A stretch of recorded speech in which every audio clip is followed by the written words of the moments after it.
Hey y'all, welcome back to my channel. I said hey. Hey. Welcome back to my channel. Hey y'all, I'm Jasmine W. Welcome back to my YouTube channel. Now, y'all know I like to jump right into it, but first I must let you know that if you haven't checked out my website, you should. I have a brand new website, comedianjasminew.com. I'm gonna put the link below. Also, my cousin redid my website for me and I absolutely love it. She did a fantastic job. So yeah, if you want to let me know where you are. A lot of people say come to Denver, come to Wakanda, come to all these places where you guys are located and I don't have shows there planned or coming up. Then fill out the survey below. It's on my website, it's a section on my website, but I'm also gonna put the link below so you can directly tell me where you are.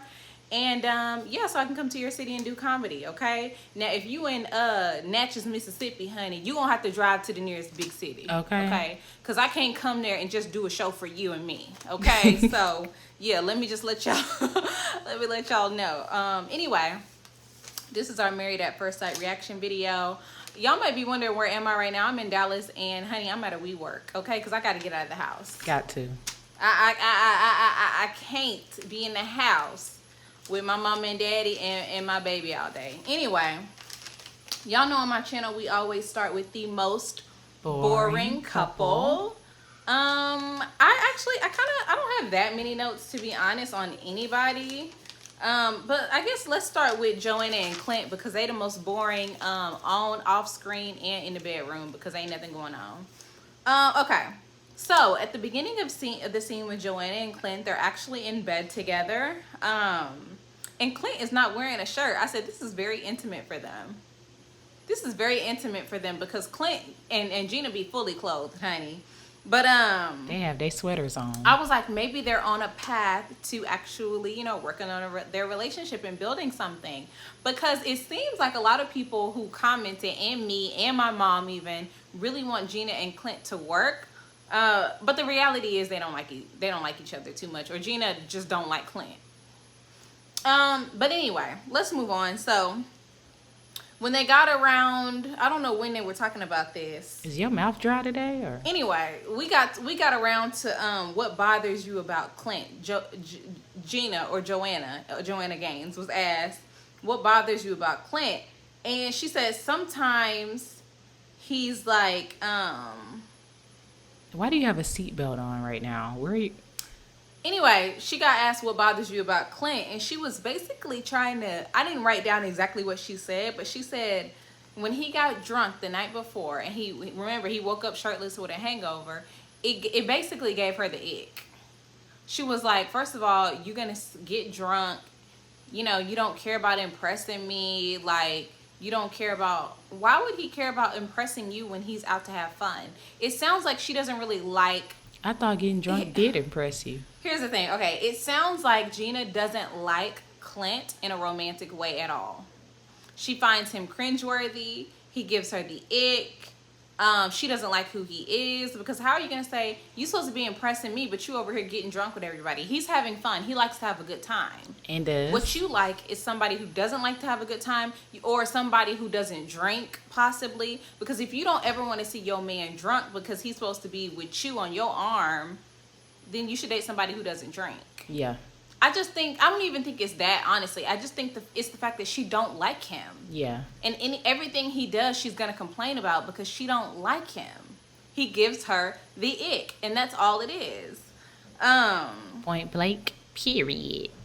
She said she doesn't feel the need to go all the way because he's never made an effort to impress her. He's never treated her like she's his girl, I guess, which I get Gina's point on that. Like, I understand being like, he never treated me like I was his girl. He never treated me like somebody he needed to impress or pursue. So why would I? Like, he's never done anything nice for her. He's never done anything romantic. He's never gone above and beyond. So why would I think he's my man? I don't have woman energy for him. And I feel her on that, honestly. But I wish she would just say, he give me the ick. And stop trying to say, like she did in this episode, Well, we might be able to see where things could happen, see where things could lead. We can't see where nothing can lead because he's gross to me. That's it. What is beyond Anyway, and beyond? Gina cried to him at the retreat about her friend leaving. And she said that she felt a way about it because, you know, she worked to train her up and really took her under her wing. And So? the girl's leaving her business. I need to do a separate video about this. I really do, because as a former human resources professional, I have an issue with what she's saying. Number one, do you train and mentor people so that they can stay and work for you forever? Yeah.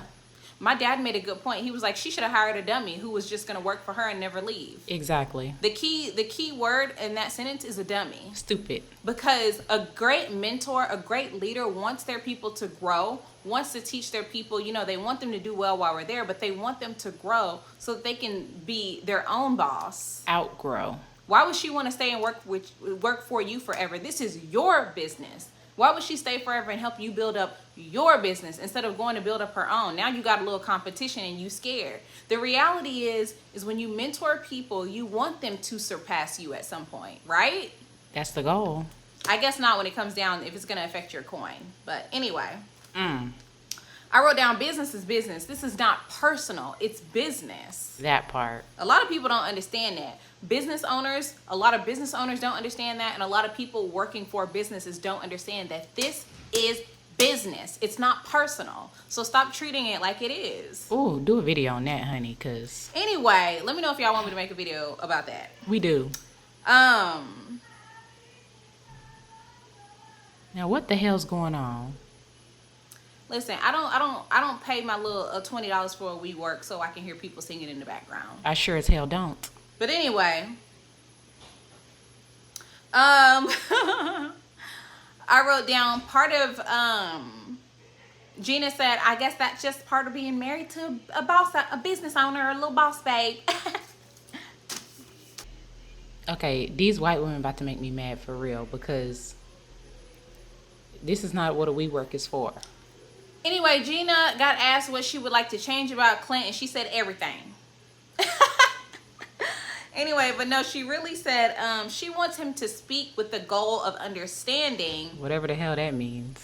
She wants him to speak with the goal of her being able to understand him, and not with him trying to express himself. What?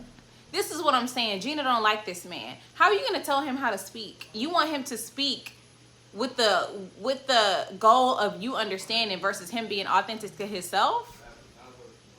I don't really get that. Okay, let's move on to Kirsten and Shaq. Kirsten or Shaq, whichever one, I don't remember, said that, you know, they just looking to get on the same page. Okay. Right. I don't think Kirsten or Shaq have ever been on the same page, in the same book, in the same library, on the same planet.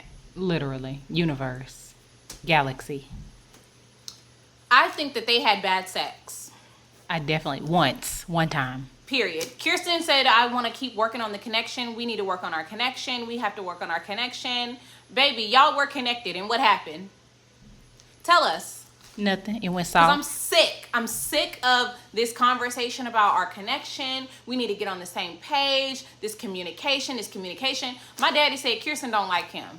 Point blank, period. Well, And I said, I don't think he likes her that much either. And my dad said, yes, he do like her. She pretty. was he talking about Shaq or him? That just goes to show you how men be thinking. But anyway, Nicole and Kirsten and Shaq and Dan went for a little dress up photo shoot time, whatever they did. And Nicole was acting like Dr. Coke again. Okay. She talked about time reveals all things, just give it more time. We don't have time, Nicole. Okay, there's decision day in 6 or 7 days. We don't have time. Time is not going to reveal anything more than it's done over the last 6 weeks. So be quiet with your terrible advice. I'm just mad all of a sudden. Like, the photo shoot with the old-timey clothes, it looked like it was musty to me. He did. It looked musty. It looked like it had a stench to it. a stench. A stank. Mothballs. And then, somebody said, we just need to have deeper conversations. I think it was Shaq talking about Kirsten, how she want to stay up until 3 o'clock in the morning every night and have a deep conversation with him. And he's like, how deep can we go? Can we go deep, deep, deep, deep, deep? She need to get with one of them dudes. Yeah, I know I was really about to mess up. She need to get with one of those Negroes. Okay? Because how deep do you want to go? New edition? You need to get with Genuine or Tyrese or somebody. What's that? Who was that? Shoot. You need to get with Tank. Okay. Because Shaquille ain't gonna be the one to go that deep with you, baby. I'm sorry. Child, I wrote down, Kirsten, I think she needs a therapist. You need somebody to talk to for real.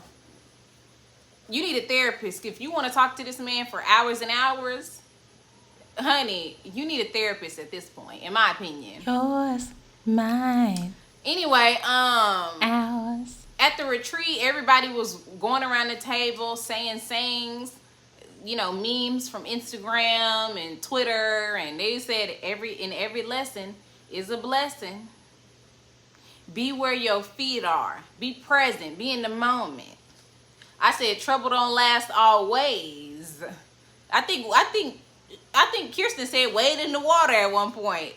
I'm like, oh my goodness. Put one foot in front of the other, honey. Shoot. When it rains, it pours. Y'all just say anything. I did laugh though when Kirsten said, what could Shaq improve on, or what is something that Shaq could do where he could improve it? She said, you perfect. I cracked up. I thought that was funny. But anyway, Kirsten said he needs to do more listening, and Shaq said she needs to do less thinking. Wow. He said she be overthinking stuff. They're not going to stay together. And if they are, they don't need to, because they don't like each other. Let's move on to Jasmine and Harris.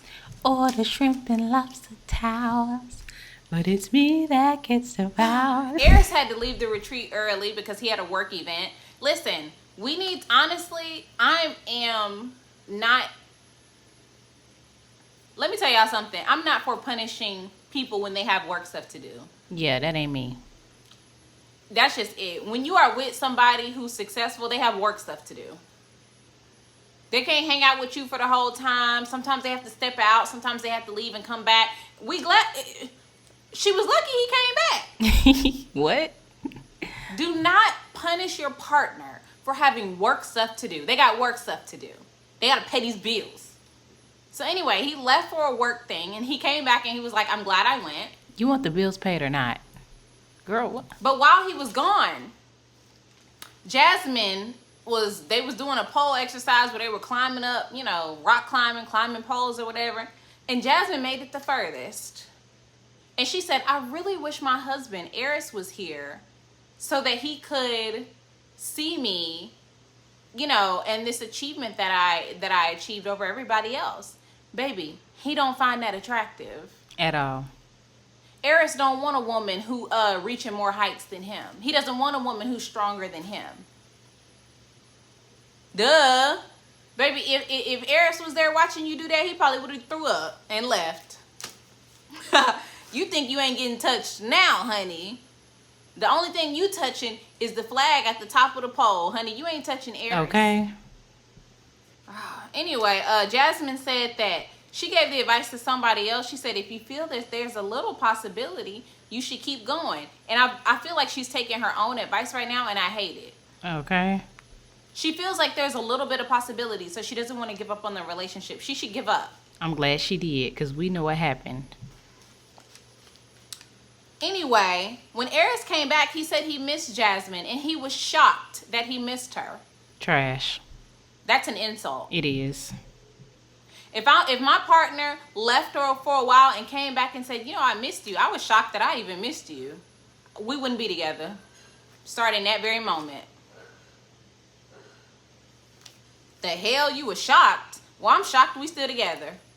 Jazmyn thanked Airris for saying nice things about her after crying after he said nice things about her, and after already telling him that she appreciated him saying nice things to her. How many times are you going to thank him?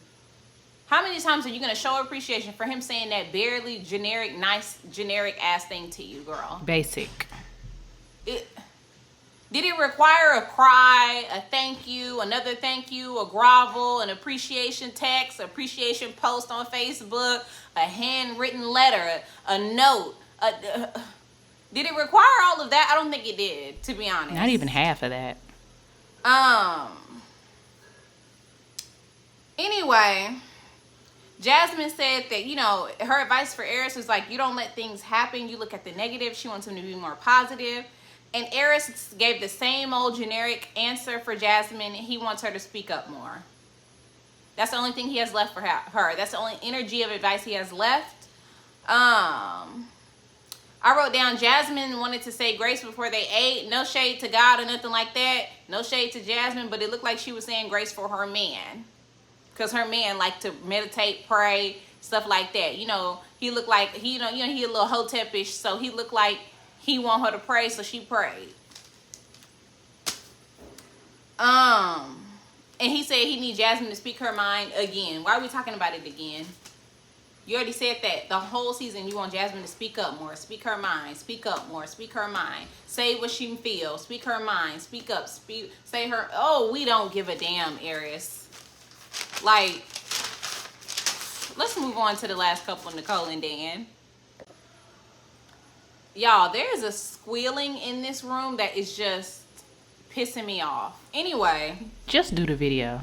Let's move on to Nicole and Dan. Hopefully y'all don't hear that.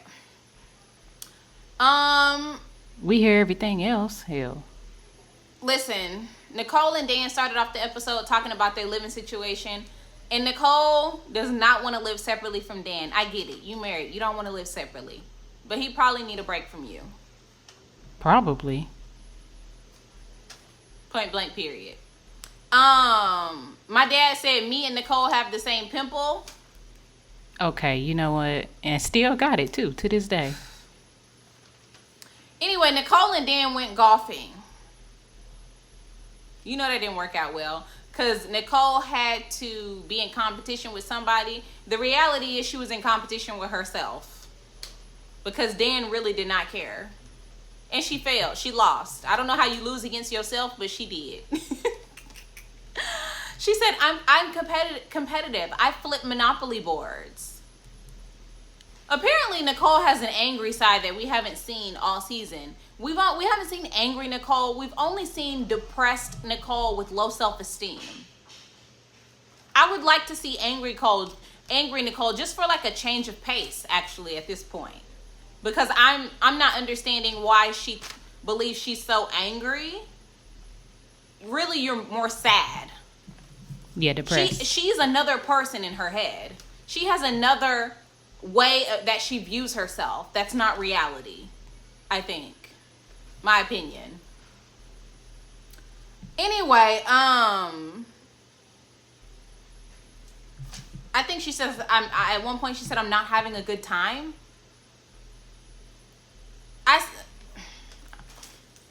Girl, okay, give up. Honestly, some of y'all be like Nicole and be like, I'm single. Ain't nobody out here, girl. No, ain't nobody out here for you.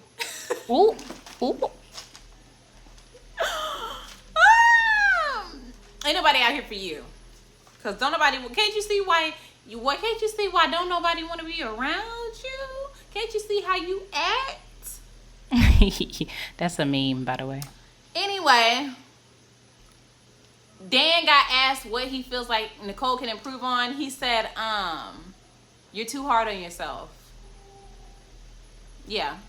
Love yourself. Let me tell you something. People are not attracted. Most healthy people are not attracted to people who treat themselves this poorly. Yeah. Who have this much negative speak. who think this poorly of themselves. You think somebody who is super successful and feels confident and doing the things that they want to do in life and is feeling good and moving in the right direction, even if they're not exactly where they want to be, want to hang around with your ass complaining about a golf game? Yeah, No. exactly. They have siblings like that, and they don't even hang around them. I need to write a show about that. Okay. They're not. Nobody wants to be around you, Debbie Downer. I'm sorry, that's just the reality. Go to therapy. Feel better about yourself. We want you to feel good about yourself. We don't want you to be Debbie Downing, negative Nancy, negative Nicole. We want you to be feel good, uplifted. That's how we, change the energy as a collective. Jeez Louise. Anyway. Don't get too high on him now. Nicole's advice for Dan was not to put everybody before himself. Did she know that she was going to get the backseat if she said that? Because he really puts her emotional needs before his. So what's going to happen if she don't put people before herself? What's going to happen to their relationship? What's going to happen to them? Don't worry, he not going to do it. Anyway, Nicole said before decision day, we need to finalize it. We need to figure out where we're going to live. We need to figure it all out. We just need to figure it out because we can't wait until after decision day. She just wants to know if he's going to say yes on decision day.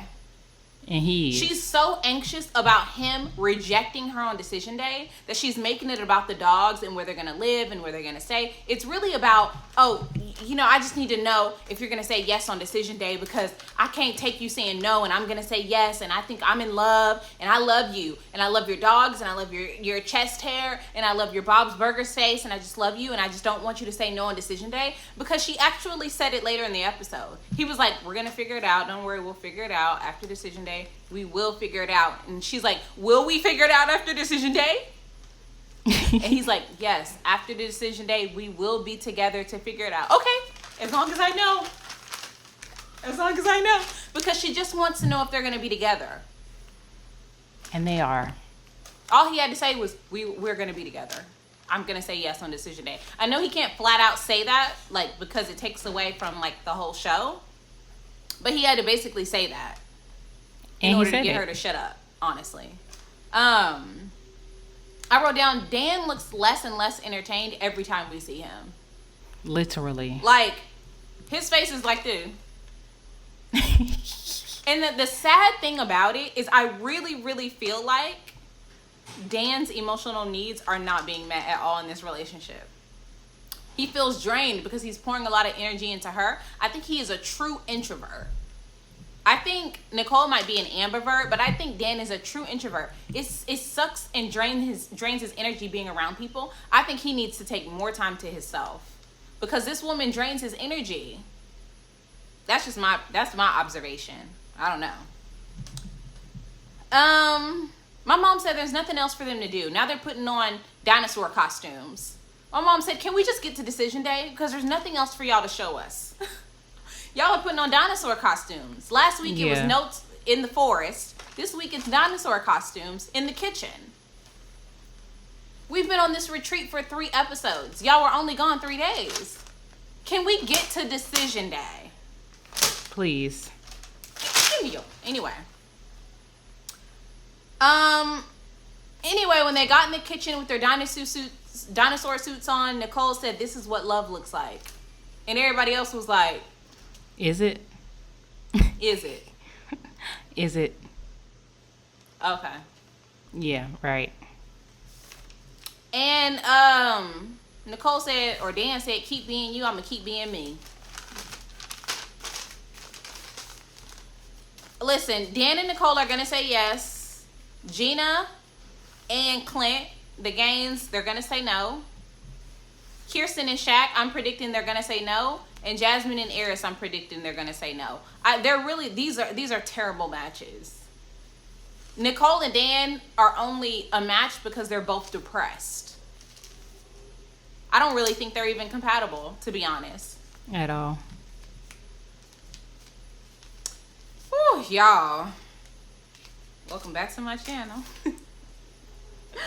let's see what happens. Listen, if you're still here and you come back every week and you haven't subscribed to my channel, it's really disappointing because you don't really support black women, okay? I'll see At y'all all. later. Bye. Bye.